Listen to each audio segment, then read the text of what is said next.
कभी आप शॉपिंग करने जाते हैं, कभी आप मूवी देखने जाते हैं, कभी तो सत्संग में भी जाया करो। बैलेंस बना रहना चाहिए जिंदगी का। आप लोग बैलेंस नहीं बना पाते। मूवी तो देखते हैं कुछ लोग, पर कथा नहीं सुनते।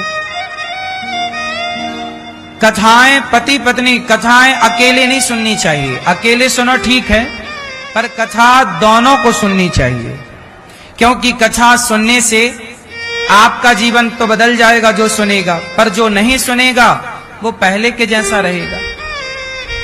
इसलिए दोनों, गृहस्थ में दोनों के लिए बात कही जाती है। इसलिए प्रेम से पति पत्नी जिम्मेदारी से सत्संग करो।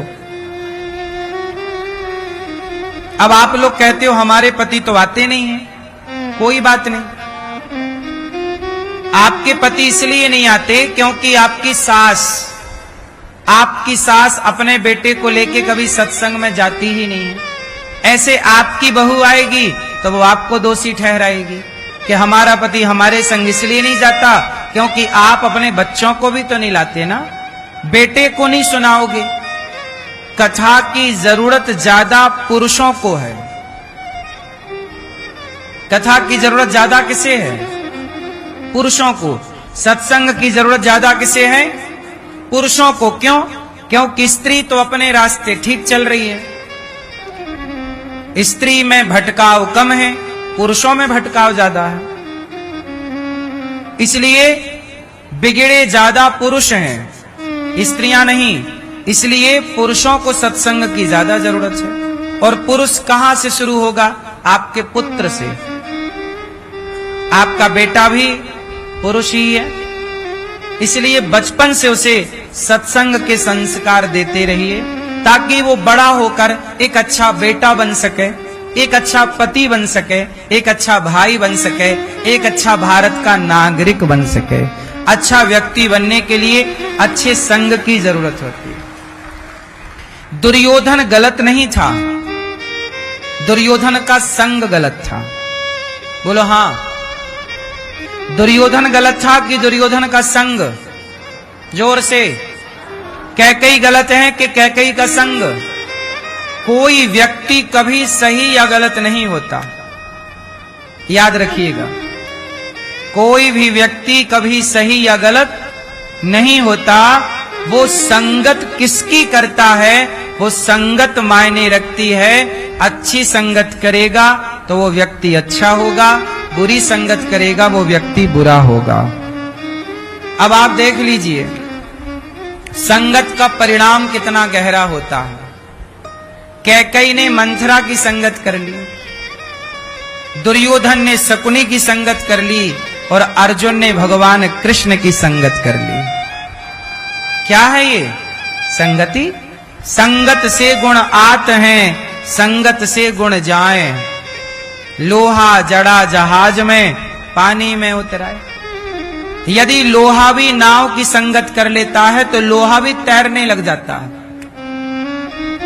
बड़ी बड़ी समुद्री जहाजों में लोहा ही तो लगता है, वो डूबता नहीं है, क्योंकि लोहे ने नाव की संगत कर ली। और ऐसे अकेले डाल दो तो लोहा डूब जाएगा।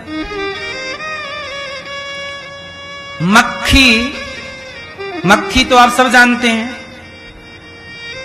एक मक्खी थी, अच्छी खासी अच्छे घर से थी, खाते पीते घर से। कम से कम वो 1-2 ग्राम की रही होगी। खा पी के ना मोटी नहीं हो जाती मक्खी, कुछ मक्खी तो चमकदार होती है, नीली पीली हरी गुलाबी।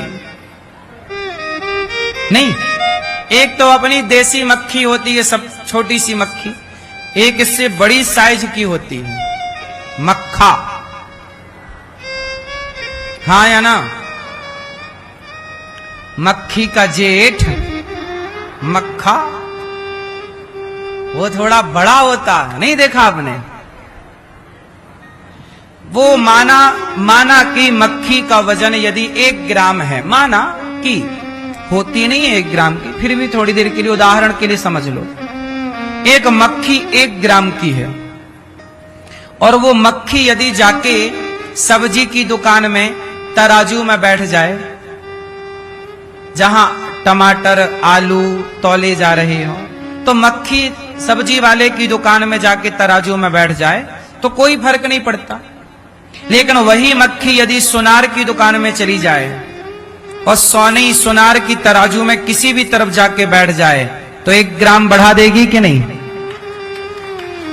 बोलो हाँ। और वो 1 ग्राम सोना कितने का हो जाएगा? यदि आज 1 लाख का सोना है तो 10,000 का हो गया। क्यों मेरी मां सही है? मतलब एक मक्खी कितने की हो गई? यदि 1 लाख रुपया का भाव चल रहा सोना, लाख रुपया होगा, सुना था बहुत महंगा हो गया, 10,000 की हो गई। है मक्खी वही, सब्जी वाले की दुकान में गई तो कोई फर्क नहीं पड़ा, लेकिन सुनार की दुकान में आई तो फर्क पड़ा। इसलिए संगत का फर्क पड़ता है।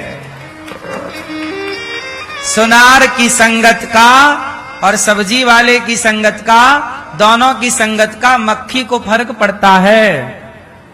और मक्खी है तो वो ग्राहक को भी फर्क पड़ेगा यदि सुनार की दुकान में चली गई तो। इसलिए आप ये नहीं कह सकते कि संगत से कोई फर्क नहीं पड़ता, संगत से फर्क पड़ता है। आप कितने लोग इस बात से सहमत हैं कि संगत का फर्क पड़ता है? संगत मायने रखती है। इसलिए आप गलत संगति करोगे आप गलत हो जाओगे, और आप सत्संग करोगे, संतों की संगत करोगे, अच्छी संगत करोगे, आप पर अच्छे रंग चढ़ेंगे, आप अच्छे होंगे, आपकी कीमत बढ़ जाएगी। मक्खी की भी कीमत 10,000 हो गई, सही संगत कर ली तो आपकी भी कीमत बढ़ जाएगी, सही संगत कर ली तो।